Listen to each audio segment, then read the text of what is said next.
two in 2 seconds.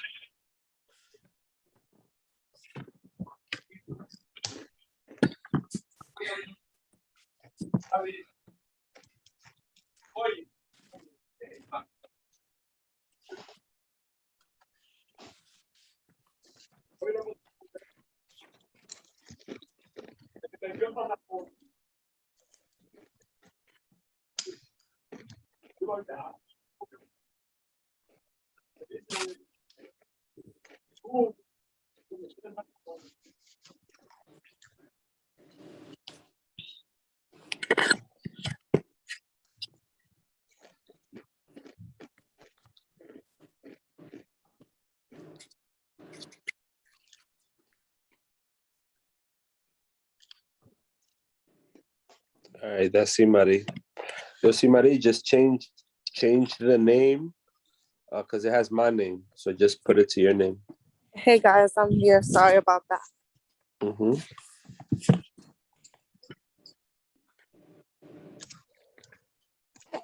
All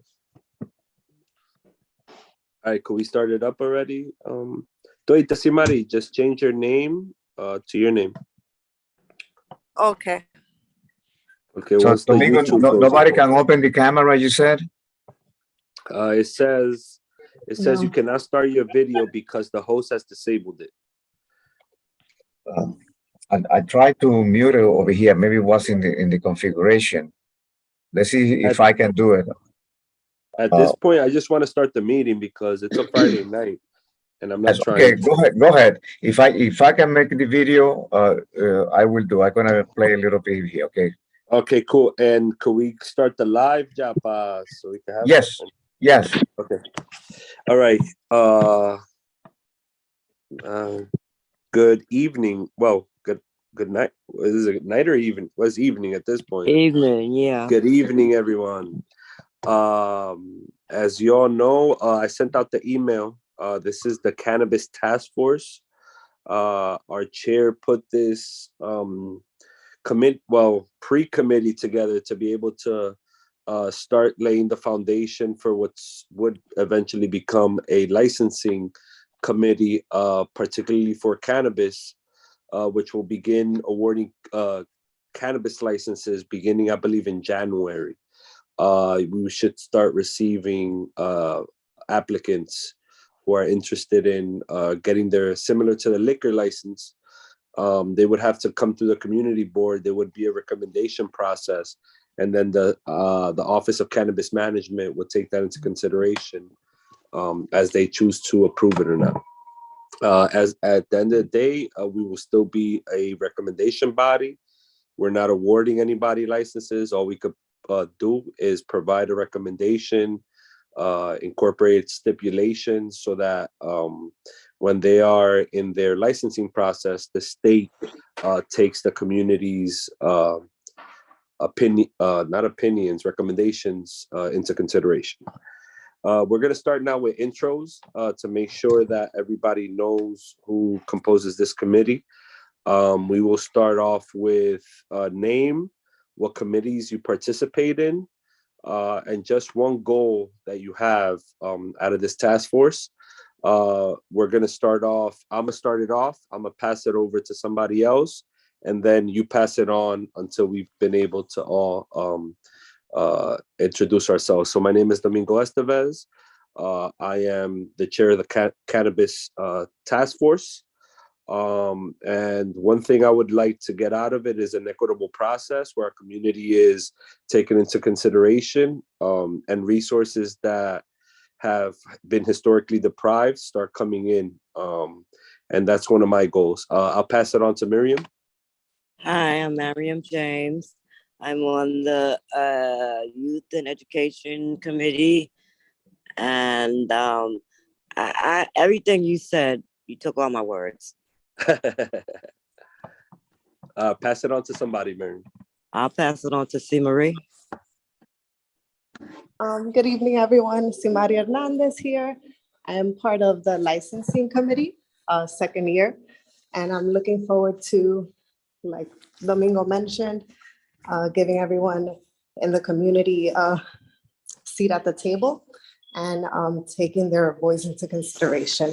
I'll pass it to Francisco.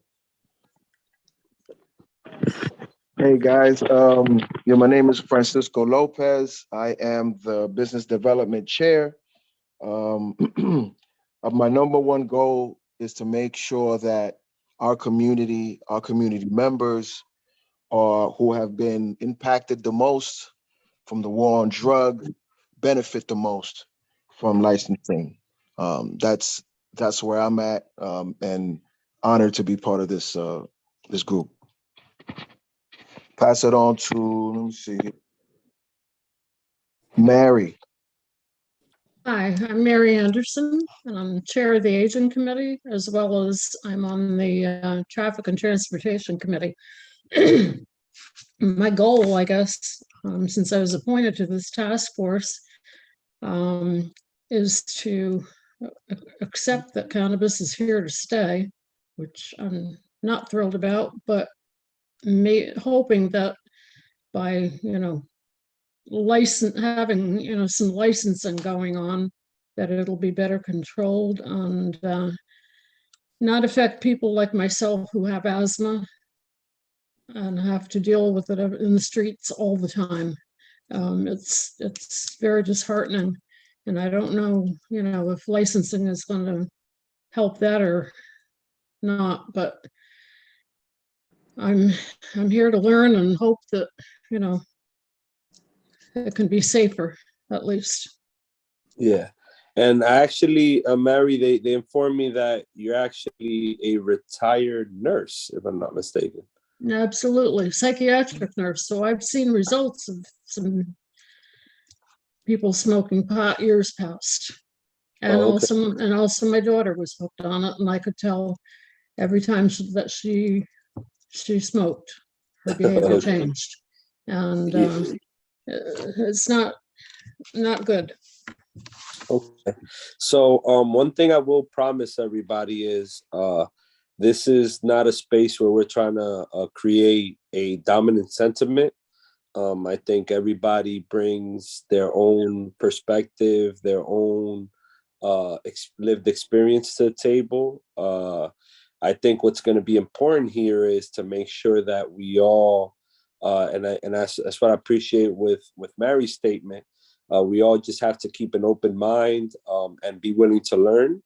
And at the same time, create a common ground where now that this is regulated, that it's not geared towards just solely enforcement, but as far as regulations, identify ways in which our community cannot be as impacted, as Mary said, with asthma and being put in a situation where she has to endure people smoking, etc. So thank you everyone for sharing. Now we're at the chair report.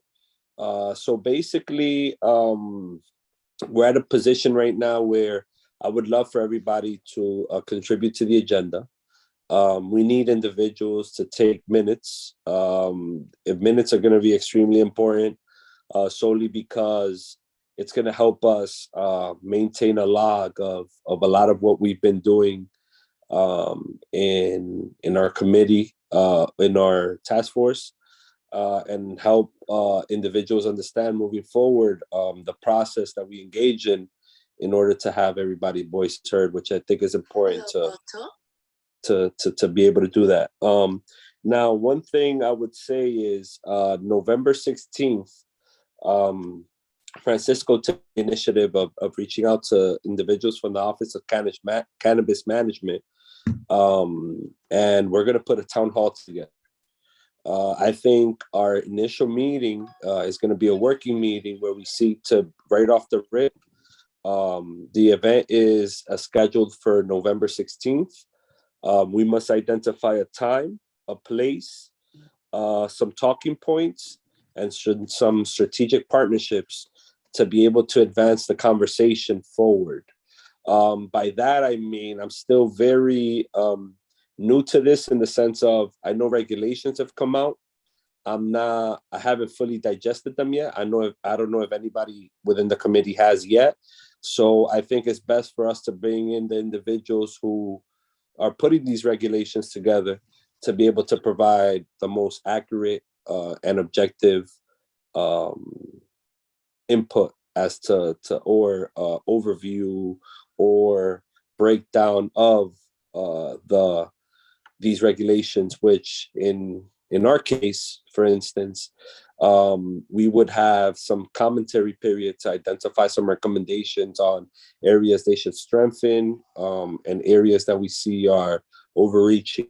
So for instance, Mary, the regulations were just released recently. So as far as public space consumption, being an individual that has asthma, I think it's very important to be able to provide as a committee for us to be able to put something together as far as like what does public consumption look like in our community. And I think that's an example of things that we could accomplish in this community, in this, not only in this community, but in this committee, in this task force, to be able to address some of the, I'm gonna say it in Spanish, inquietudes that our community has. You know, Francisco, you want to talk about a bit about why Jason, who is he, and a potential scope for this town hall? Yeah, absolutely. Let me get this guy's information. His name is Jason Salmon. I'm not sure if you pronounce the L in his name, or is it Salmon? I don't know. But he is. Let me get this information. Okay. He's tasked with outreach, I think. Yeah, he's a deputy director of campaigns and outreach. So it's his job to kind of come to the community boards and speak on all the new regulations and everything that's happening within the cannabis space. He would be the one that's very informed. Not only that, but it's really his job to kind of go into like communities like ours and really put in the time to speak to the community, which is how he was so available for us on November 16th. He's actually having he's having twins. So he was trying to get that in as soon as possible before his babies are born. So I think we should I think we should create an itinerary that kind of represents the key points that we need answers in, which is, how does this affect businesses? One, what does licensing look like? Two, I think Francisco, I think we'll get to that. I just wanted to be able to get. So right now, what we know is November 16th, or we're having a cannabis town hall. And then I think we could jump into the agenda right away then. So I was thinking more of focusing more on November 16th, and this is going to be our first major event. We could start seeing where the community stands and start gathering a temperature check. Now, before we do that, we need somebody to do the minutes. Who's willing to take that on? For the task force, I could do it. Okay, cool. Mm-hmm. So that means that you'll be my assistant chair, Simari. Okay. All right. Mm-hmm. So let's get straight to it. November 16th. We already have, what I love about this committee is we have a very diverse background of committees we participate in.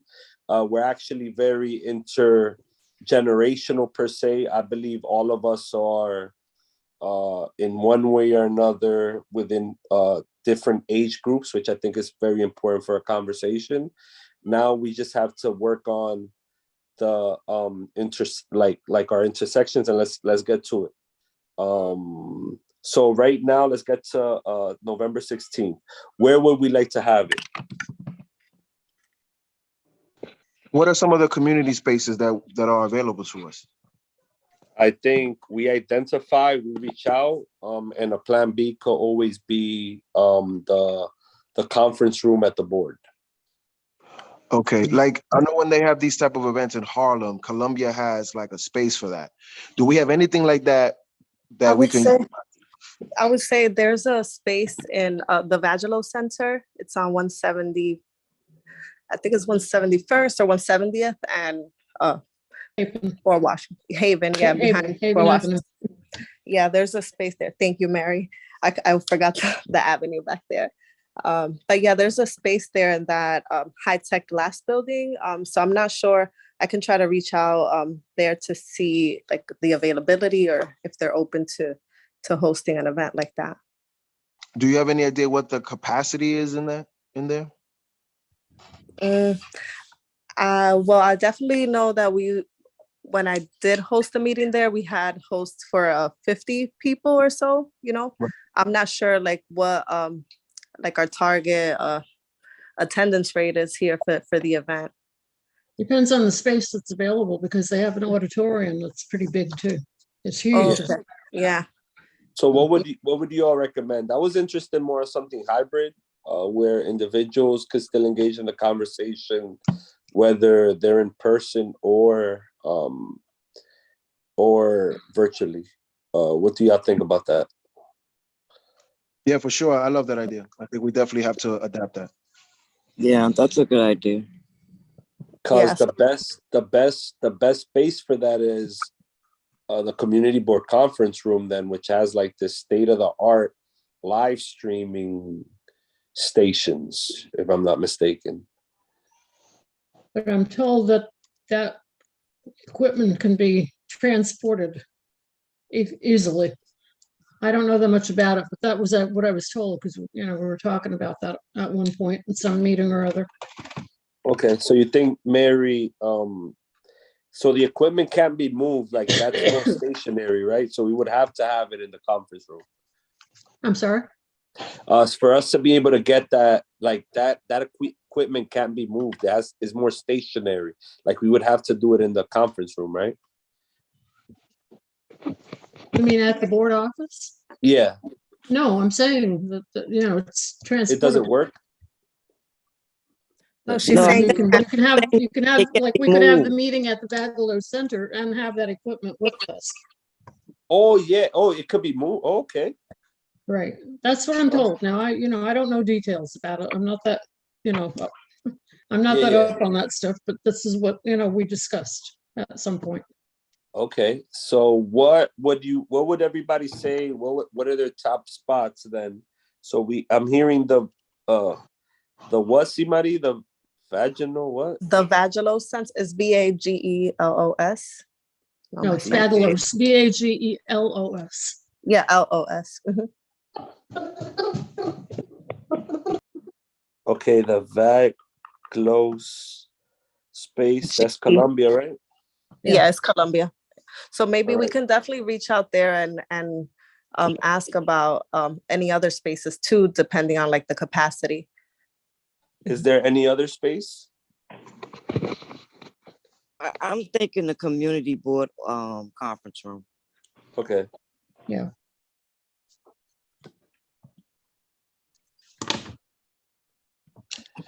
We double checked that there's no committee meetings that night, right? Well, I like to work backwards, so I actually reached out to Ebenezer to block the date. So there's nothing there now as we speak. Okay. Yeah. What about the Isabella room that we used to go to have the general meetings? No, They're not accepting outside. Closed to company. Sorry.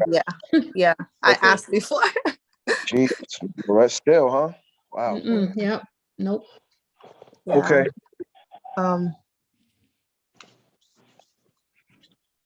Anything else? Well, I was thinking like, I'm not sure like if you want like more formal meeting setting or if you were open to hosting it like in a restaurant setting with the equipment, if it's transportable. I'm not sure. I think it's up to all of us. So if y'all feel like a restaurant would be the best vibe for that, I know for sure the folks from Chelas are always reaching out to me. Oscar told me that space is available to us. Yeah, and like Inwood has a big space downstairs, but you know. Yeah.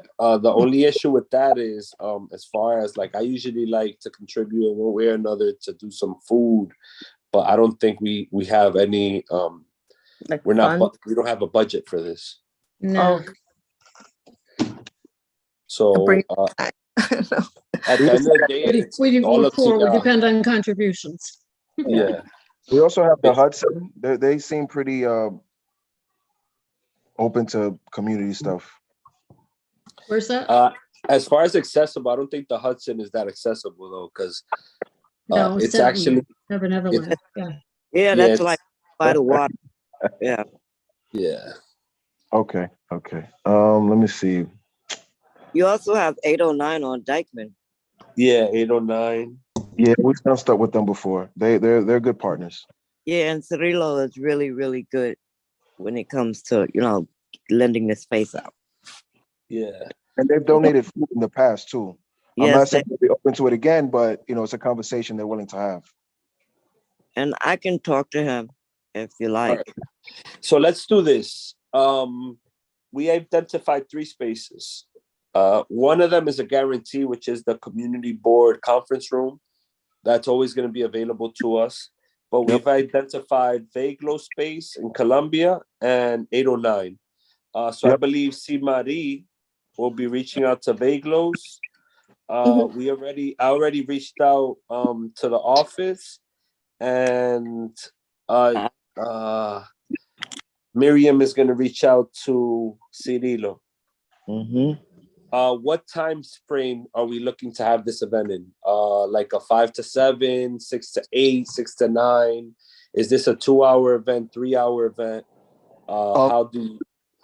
So I don't know if everyone looked at the calendar yet, but this will be on a Wednesday. Right. So middle of the week. I think it's best that we get them right when they get out of work.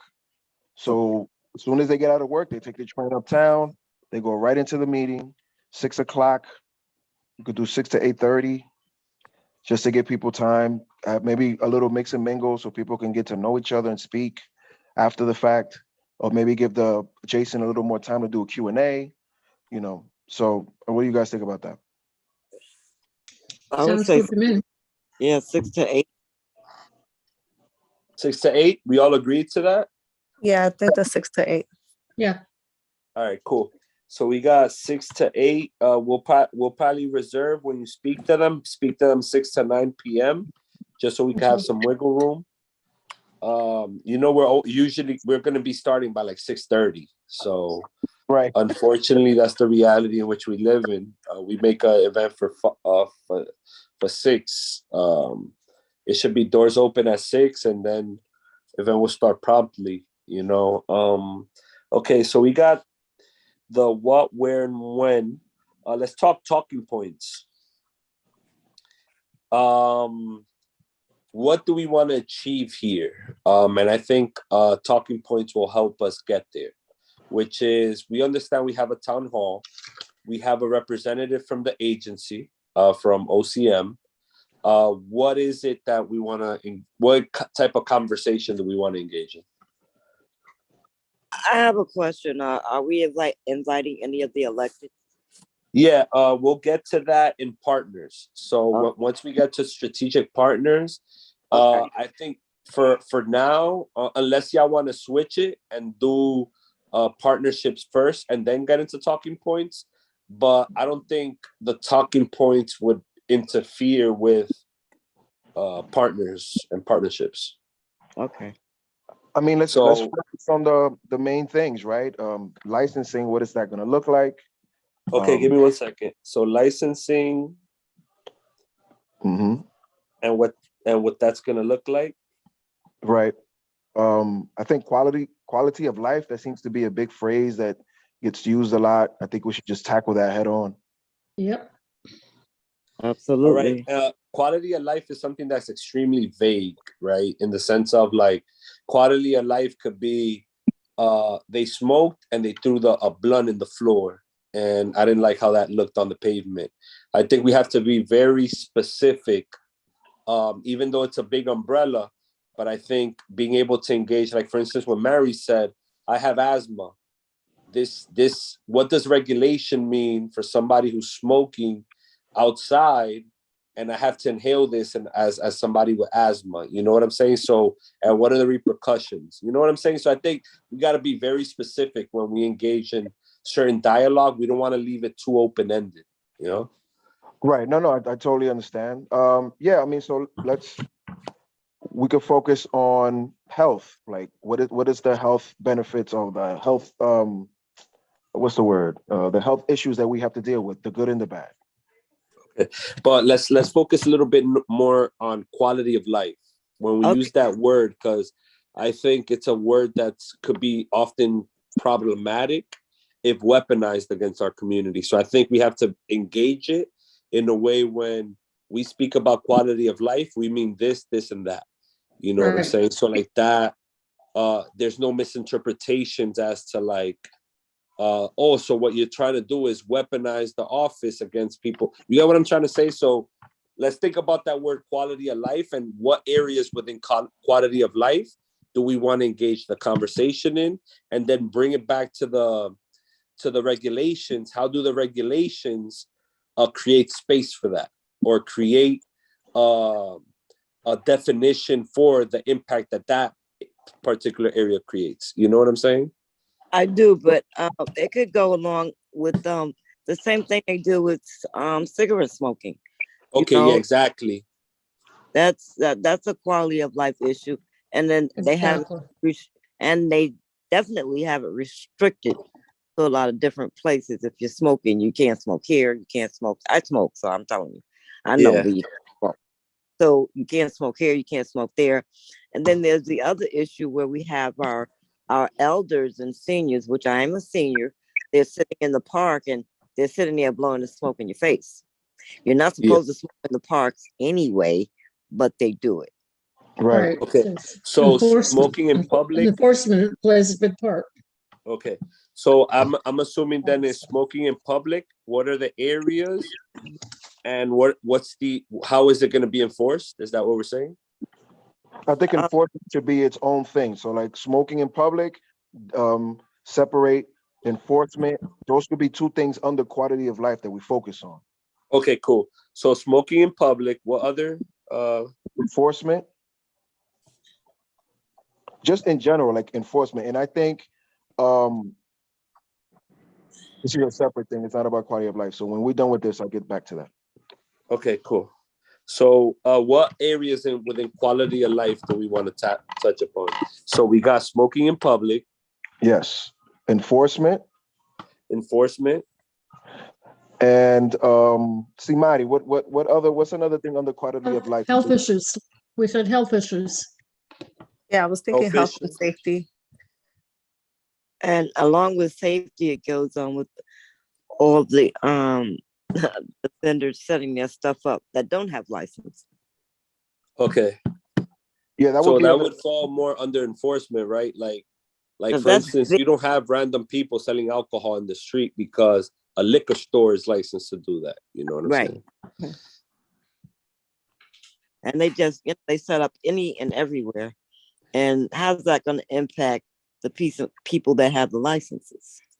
Exactly. So enforcement. So under enforcement, I'm a different type of enforcement if we're talking about quality of life. I think enforcement on the quality of life means what is going to happen to those that are out smoking, affecting our quality of life. What does enforcement look like for those folks? Yeah. Okay, I see what you're saying. And then enforcement on another subject could be about, well, like she said, what does enforcement look like for those who want to stay legacy, who don't want to go legal? What does enforcement look like there? Okay. So let's focus on one thing at a time so we could get this. So in quality of life, so far, we got smoking in public, enforcement in a general sense, and health and safety. When we say health and safety, what do we mean? Simari. Well, I think what comes up for me there is the community sentiment as far as like families with children. I think something that was coming up was to Mary's point, the setup outside, or I think Mary, I'm sorry, the setups outside and like the appealing packaging for the kids, like the edibles and things like that. which coincides with enforcement because they're set up outside without a license. So it kind of all ties together. So I'm not sure how to separate it, I guess. Okay, because I know for sure like for instance, one interesting thing that I was educated on recently was I don't know if anybody's familiar with the Cookies brand, but technically those bubble letters within the New York City's regulations would be considered illegal because no packaging nor cannabis advertisement could be done in bubble letters. So yeah, I think packaging and advertising. Domingo, can you put a pin on this quick subject? Can we put something where he speaks on the general rules? Because I think a lot of people don't know, like the rules that we know because we're in it. A lot of folks do not know. They're not aware of the rights, Yeah. not aware of how this works right now as it currently stands. Like, where can I smoke? How much weed can I have in my house? Can I grow? How much can I grow? Like all those little basic standard information, we need to have that clear, like said, like we should start with that. But just put a pin on talking about Okay, quality. so I see what you're saying. So just moving everything into a regulation presentation. I think a lot of our people are misinformed or are not informed at all. Yeah, I think if this is the first meeting, I kind of agree with that. And I'll echo Francisco just to say that I think we may be able to start with an informative and then switch over to like the community feedback portion of the event. And then we can go from there based on what consensus, like what temperature checks we get from the community, like topics that they want to raise as opposed to something that we're pitching out to the community. So what we're saying is we want to focus more on a breakdown of the regulations. The law, the rules, what can't. That's the regulations, my boy. Yeah. No, I'm just saying because regulations just sounds like regulations for businesses, regulations for the public.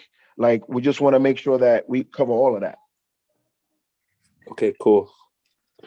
Because I think it'll be kind of like this conversation, like how Mary expressed the health concern. I think having a general informational session and then a Q&A and like community input, like we can see what topics the community raises that we can then like dive deeper into in like a session 2 or continuation.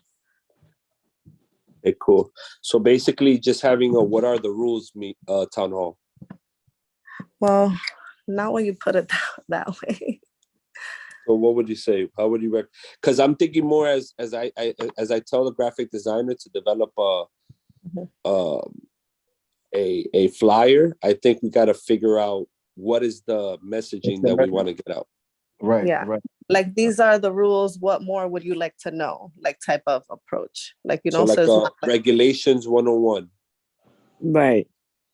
Yeah. So it could be like a two-way, like, you know, we want to give you information, but we also want to hear from you type of approach, you know.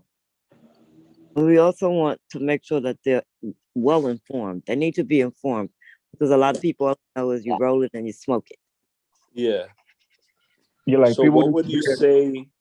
How would we put this together into an informative event? Like what would we identify as one talking point that addresses everything that we want to engage in within that particular conversation? So what I'm hearing is I want to be able to understand the rules, right? I want to be able to understand what is basically, in other words, the regulations, right? And then engaging in a conversation into what the voids are. Is that what it is?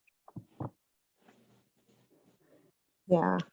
I think that's part of it. I feel like we want to accomplish the general information, but also dive deep into certain issues that are going to directly affect our community.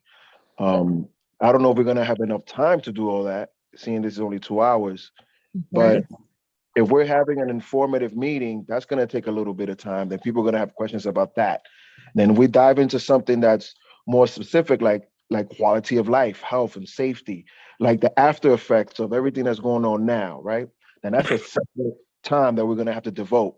I'm down to have a 3-hour meeting, but I know not everyone has that kind of time. But if we really want to cover this and really make it impactful, and we want to tackle the general stuff and the specific stuff, we're gonna have to maybe extend the time a little bit. Or I we could just don't think, identify a series yeah, and because just say, Write a part two. 3 hours, even 3 hours is not going to cover it. So it would have exactly. to be on. It would have Because to it's hard to get go these to people to come back. That's another why town. Yeah, it's hard to get them to come Miriam, you're back. correct. What I would say is, remember, this is just an introduction. Like, we have to form a committee out of this. So engaging the public in dialogue as to like what like a temperature check with the community as what they feel are what they're trying to express and is not being heard, I think is a valuable component. But I don't think that we have to limit ourselves to just this particular conversation. We could have a conversation of quality of life. We could have a conversation on health.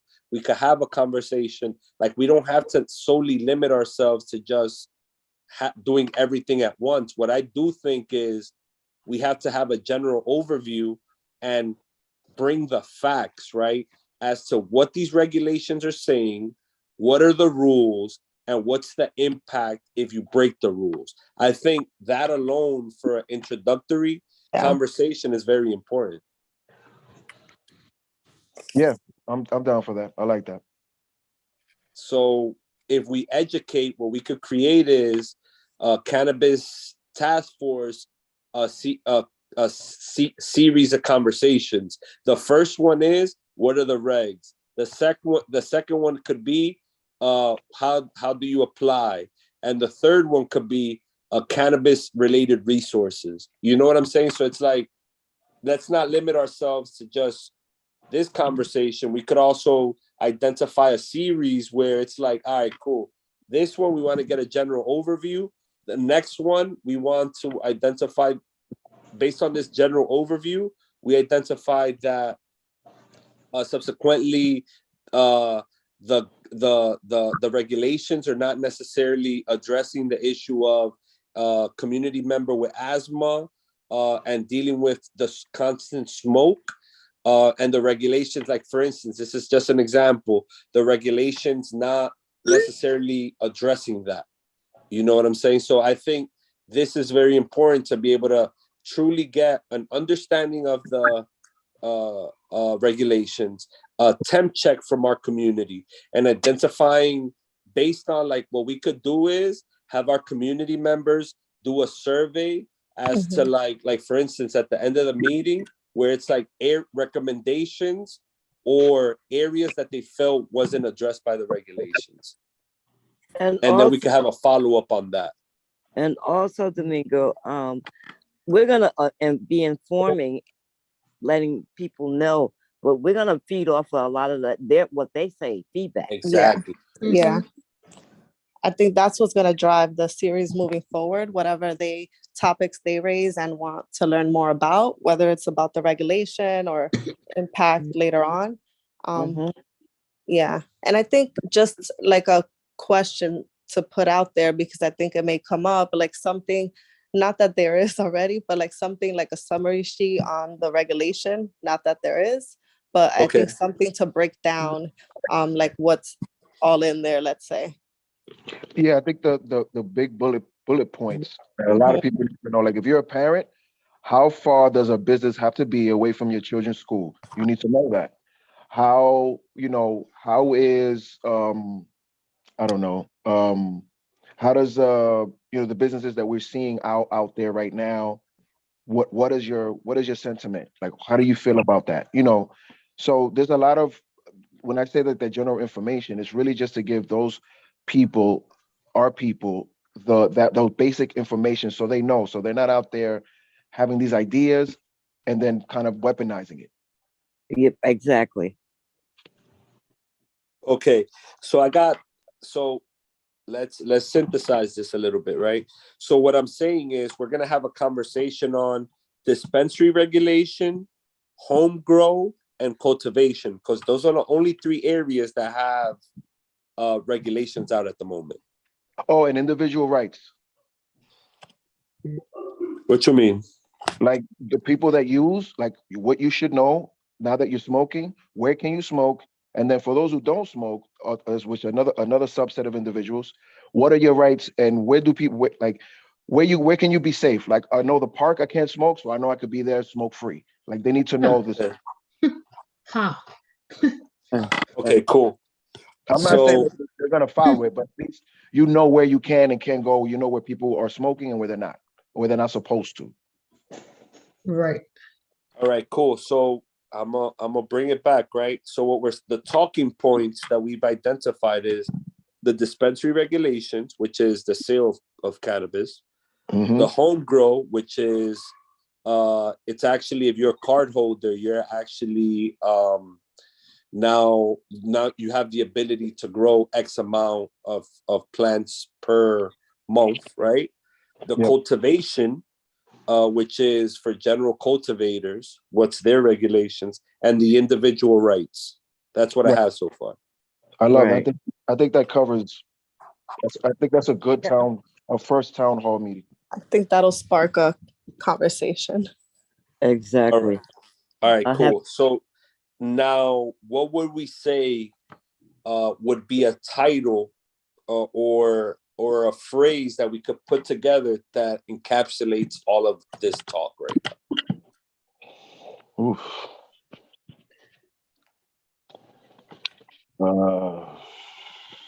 That's a marketing question.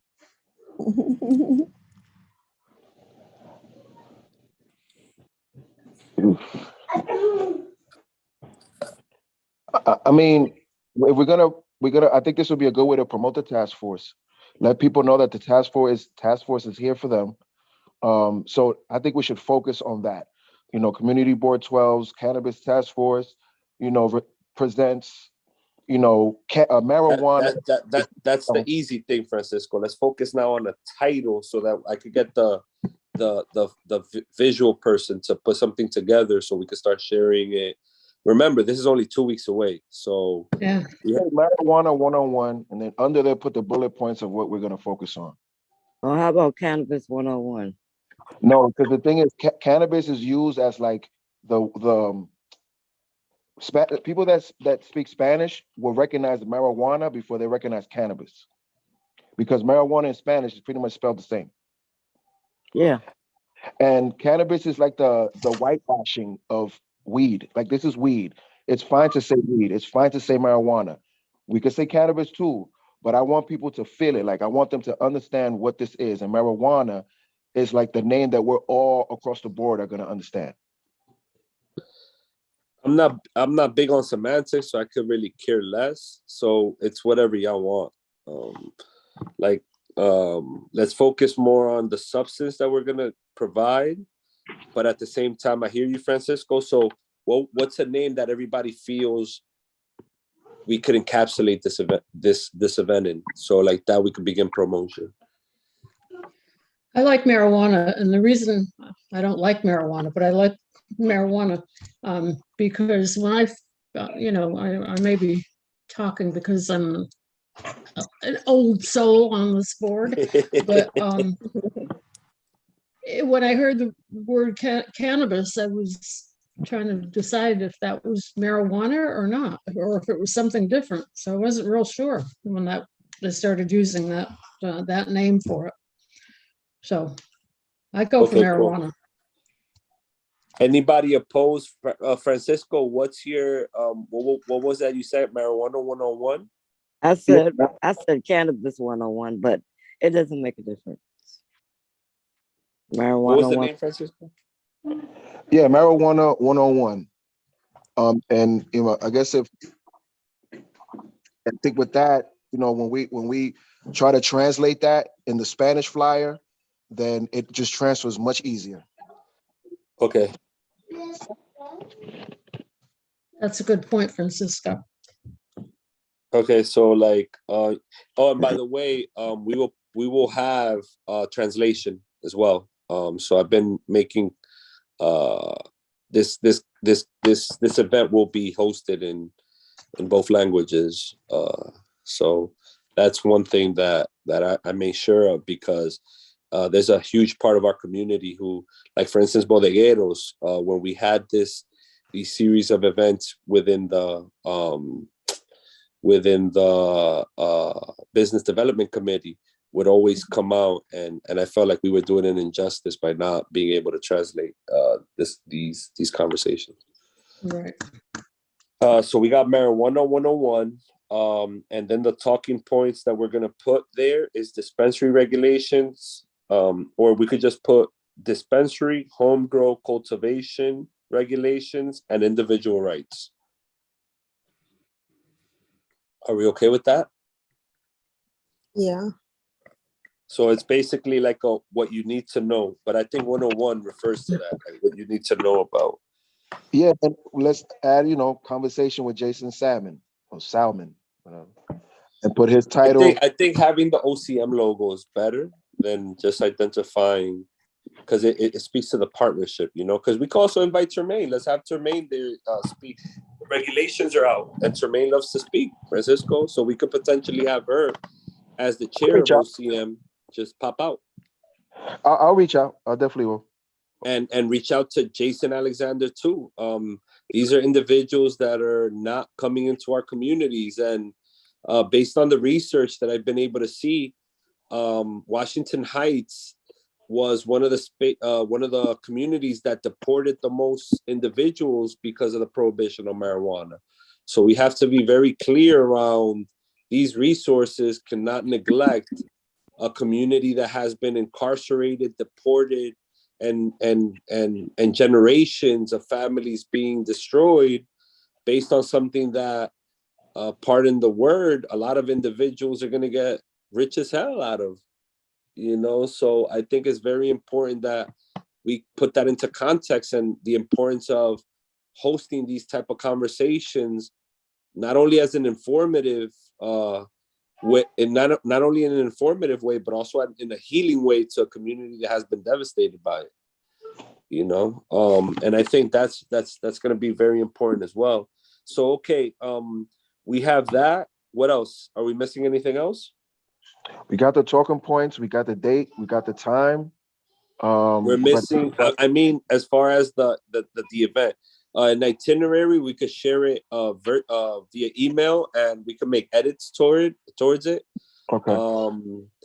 My Maria and myself will be sending it out to everybody. Yeah. Just feel free to edit it once you receive it. If you have any edits, or if you want to add anything, we'll be engaging in that conversation via email. Then let's talk about partnerships. Who does it make sense to for a town hall of this caliber? And I know Miriam was already speaking on it, and we can start with you, Miriam. What are some elected officials that you feel must be present in the room? All of them. Okay, by all of them, let's start with partners. I'll develop something, Maria. I'll send it to you, and then I'll send it out to the rest of the task force. Mm-hmm. Just a way of how we're going to be reaching out to electeds. I do think we should have a conversation, a 20-30 minute conversation next week with them, or from representatives from their office, just breaking down the event and letting them know what this event is about, and then everybody being on the same page so that the itinerary is tight. So we have, who do you have, Miriam? We have Espaillat. Okay. We have De La Rosa, we have De Los Santos, we have Robert Jackson. Okay. How about D.A. Bragg? Of course, he should be there. Mm-hmm. De Los Santos, you said Jackson, Bragg. I always believe, and this is why I love this committee, the diversity even within this committee. We have to get educators in here, so educators could go inform their schools. We have to get nonprofits so that they could educate their participants. We have aging, get the elderly centers to be able to engage. Because one thing I have noticed is there's a lot of misinformation, and I think we have to. We're in a very good position of being able to use our networks to truly inform and provide as much accurate information as we can. You know, so like for instance, Mary, who could we reach out to from a lot of our aging folks? Me. Okay. They all come to the aging committee meeting, almost all of the directors, and I have. All right, cool. So how could we have them? What I'll do is, see, Maria and myself will draft a letter that we'll be just emailing to folks. So I'll email you, Mary, and then you could just Right, and I can send it out to the directors. Exactly. Also, Waikoa is another source of reaching out to the community. What is that? Waikoa is the Washington Heights Inwood Council on Aging. And we have people from all different kinds of agencies that work with the aging population.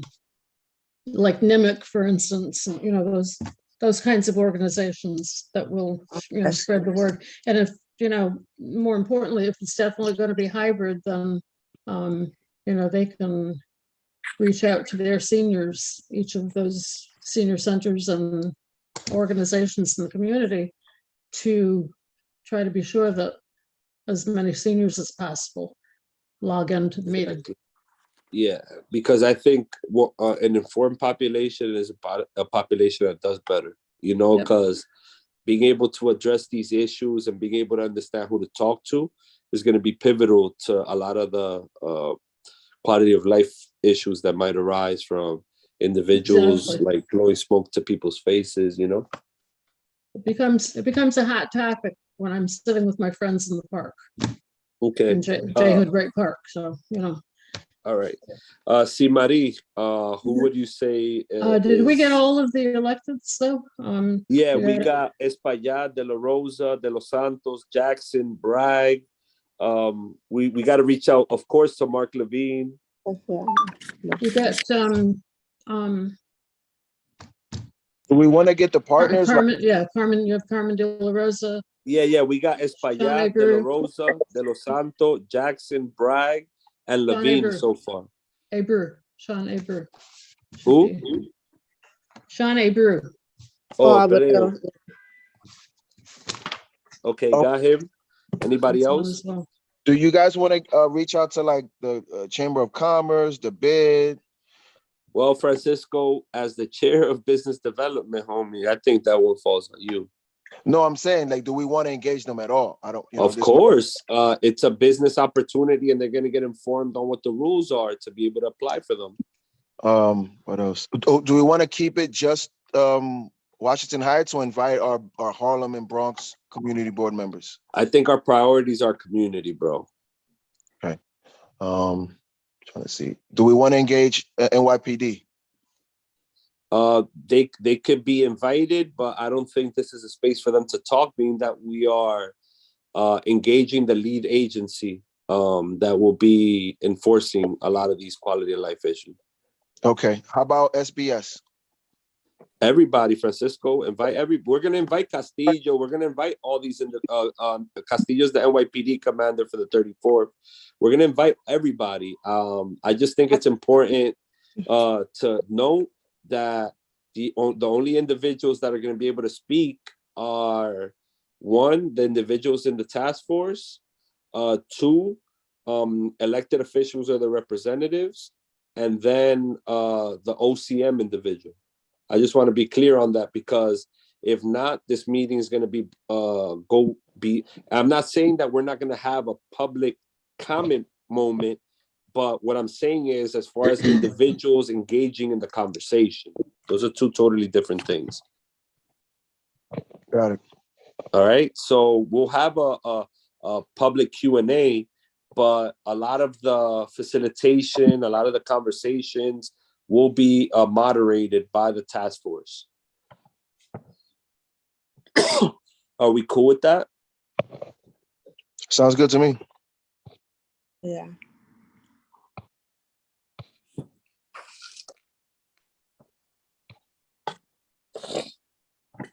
All right. Anything else? I'm thinking in terms of whatever, sorry, Francisco.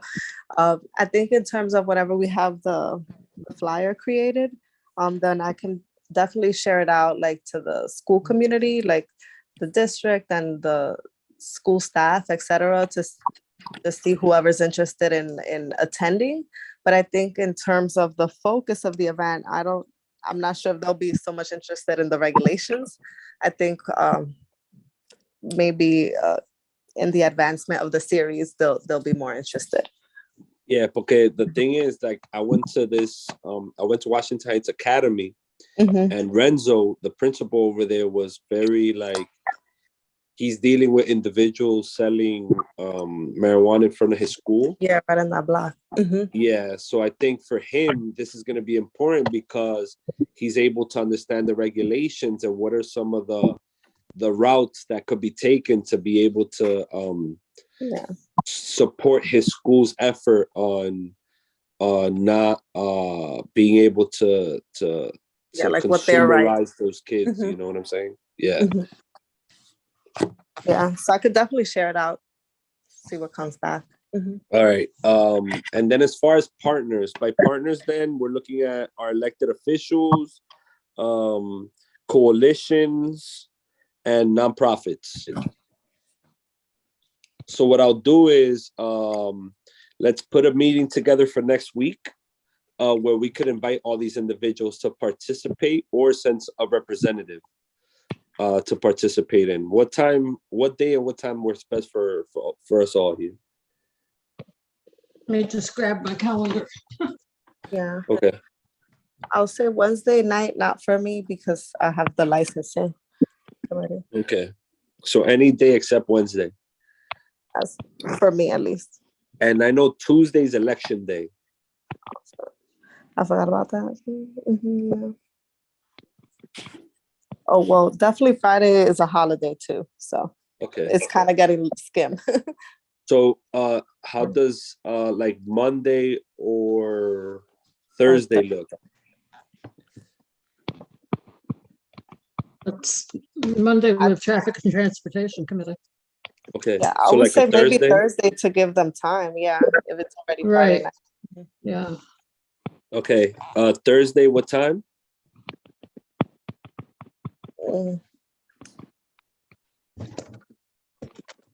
I would say 6. 6 p.m. Okay. Yeah. And this would be ideally a 45-minute meeting.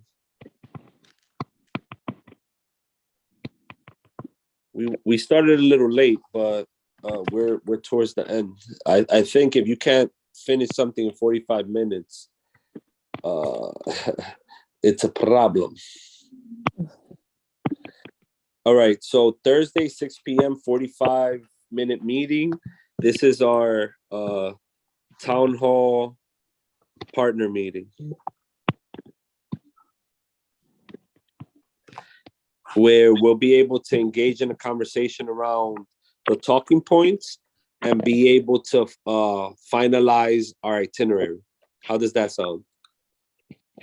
That sounds good. Perfect. All right. Let's do it. Before we adjourn, is there any questions, any concerns, any recommendations? No, I'll probably circle back with you before Thursday, like if I can get in contact with Columbia about the space. Yeah. So far as spaces, I have, well, see, Maria, I got you for Columbia, and then I have you, Miriam, for 809. Okay. And then just reach out to them, ask them about Wednesday, November 16th, at for a town hall, cannabis town hall, marijuana town hall, from 6 to 9 p.m. I would say do like maybe 5:30 to 9 p.m. Yeah, for setup. Just to give us time to go in, set up, whatever we gotta do. So 5:30 to 9 p.m. Yeah. Domingo, just check with Ebenezer on the equipment for the hybrid.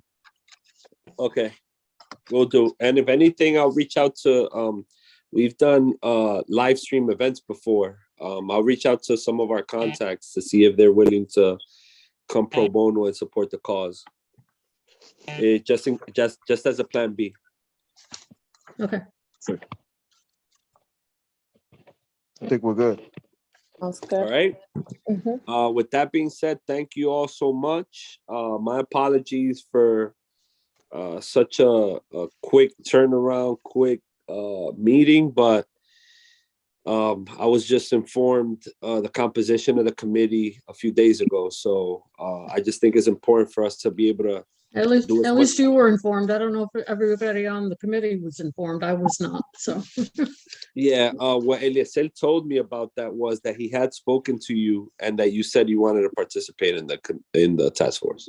That's what he told me. He was, I'm on another task force that he. Okay, spoke me so about. I think that's a But anyway, conversation all is, between both of you. all is good, I hope. Yeah, I just hope, like I said, I'm actually extremely excited about this committee. I think we're going to be able to accomplish a lot, and we're going to be able to encapsulate a lot of different perspectives and point of view. And like I said in the email, let's just keep it objective. Let's keep an open mind and open heart, and let's understand that people have been destroyed by the war on drugs. And now that prohibition for marijuana is over, I think as we seek to amend a lot of the wrongs, I also think it's very important for our community to be very strategic and organized as to how, as a directly impacted community, we also reap some of the benefits that come with a new industry. And I think that's going to be extremely important. Indeed. See, what I have trouble with, Domingo, I'm sorry, Francisco, what I have trouble with, Domingo, is I don't see the benefits as far as health goes. Okay. And I need to be convinced that there are benefits.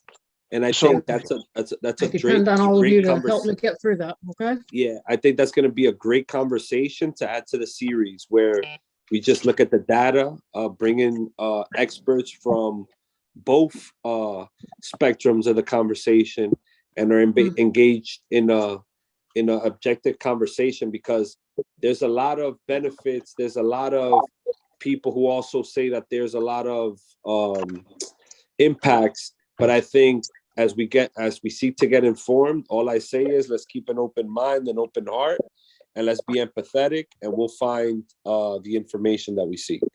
And I think that's all we could truly ask for.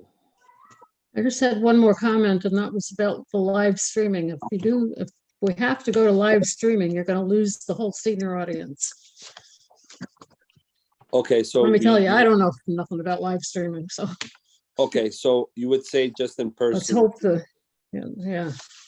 All right.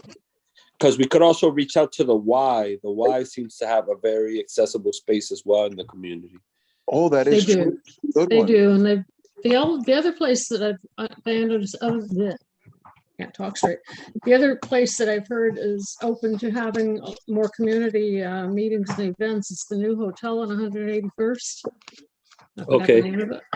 The Lego one, Radio Tower. The radio hotel. Yes, that one. Yeah. Okay, cool. So Francisco, sounds like something. Yeah, sounds like 2 more tasks, my boy.